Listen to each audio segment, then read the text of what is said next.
Cette personne qui présente un syndrome neurologique pyramidal avec spasticité très ancien, datant de plusieurs années, marche habituellement avec un déambulateur. L'idée de son kinésithérapeute, c'est d'améliorer cette déambulation et de lui donner plus d'équilibre. En particulier, elle ne pouvait plus marcher sans déambulateur, elle avait peur de tomber, elle avait peur de faire quelques pas sans déambulateur. Alors, qui peut le plus, peut le moins. Si elle peut marcher avec des poids, qui est plus difficile, elle pourra d'autant mieux marcher sans poids. Telle est la philosophie de M. Gérald Alvado en ce qui concerne ce type de patient spastique. Donc il augmente la difficulté plutôt que de la diminuer. C'est pas une facilitation, c'est le contraire. C'est quelque chose de plus difficile. Et si elle y arrive, ben c'est sûr que après la marche normale sera beaucoup plus aisée. Parce que là, elle le fait dans des conditions extrêmes.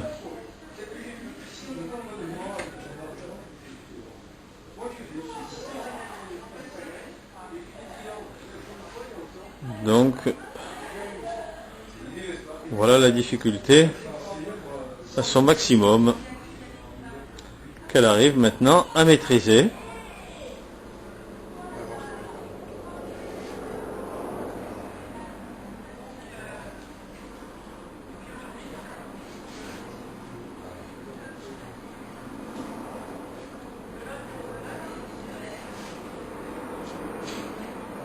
Traverser.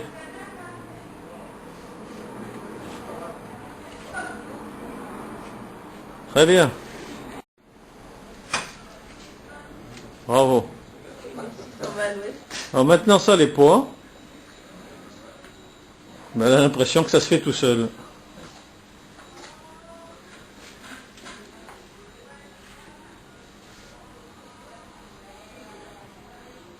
Beaucoup plus légère, beaucoup plus facile.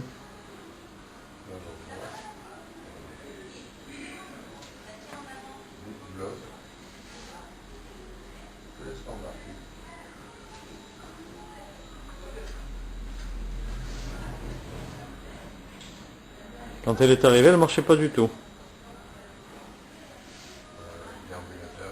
Déambulateur. Mais sans canne, sans rien, sans aucune aide technique, elle ne marchait pas.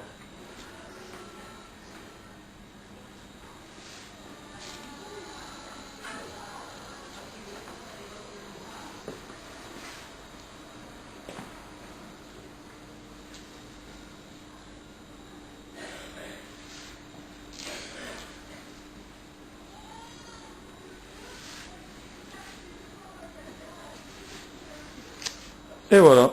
Ce qui fait que ça lui permet de mieux marcher avec une canne. Donc avec une canne, là, ça a facilité. Et vous avez vu la différence? Ouais. Beaucoup mieux. Et là, je veux dire, avec la canne, elle avait besoin de quelqu'un à côté d'elle, alors que là, maintenant, elle marche seule avec la canne, sans personne, sans besoin d'aide.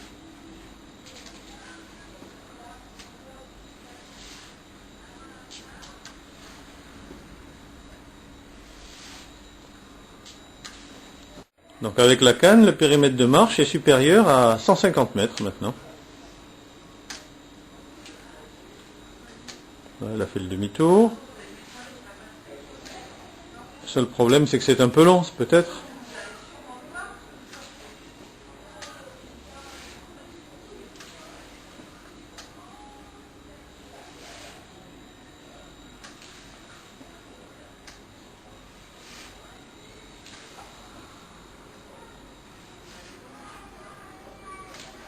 Ça me rappelle les speed tests de Brandstrom.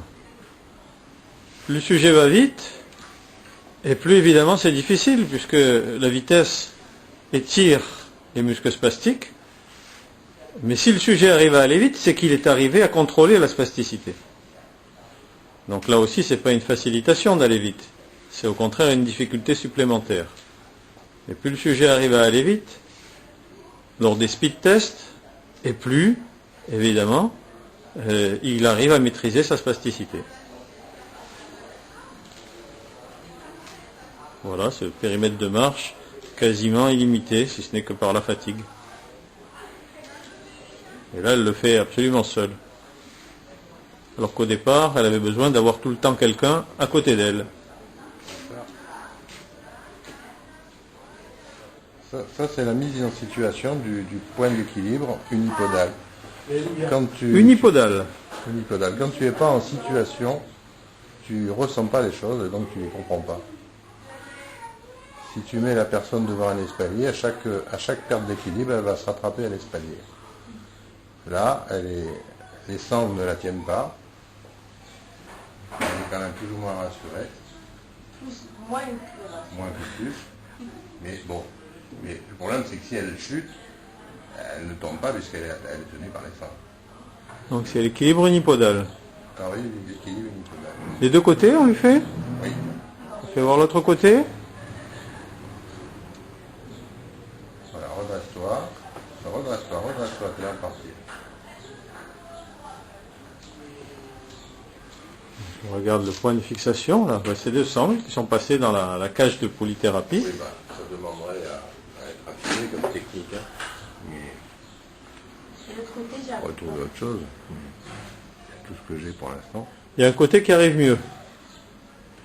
Voilà, oui. Voilà, C'est bien, elle arrive des deux côtés du coup. c'est bien. Mais j'arrive mieux à gauche. Ici, c'est des postures pour étirer les adducteurs spastiques.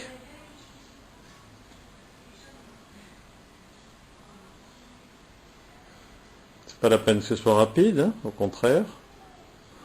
Lent, prolongé, continu. Pas la peine d'en faire des dizaines et des dizaines. Il faut que ce soit bien fait, ne serait-ce qu'une fois, et un temps assez long. Avec tes mains. Allez, vas-y, n'aie pas peur. Vas-y, chut, tu peux le faire. Allez. Les genoux, suis les genoux, suis les genoux. Les genoux. Puis encore. Puis encore. Allez. Allez, vas-y. C'est la première fois, hein. Voilà. Voilà. C'est pas fait mal. Non. Voilà, c'est la première fois. Apprentissage de la chute avant. Donc pour se relever, on lui laisse la table quand même. Ou une chaise, une chaise. Quelqu'un vous a donné une chaise.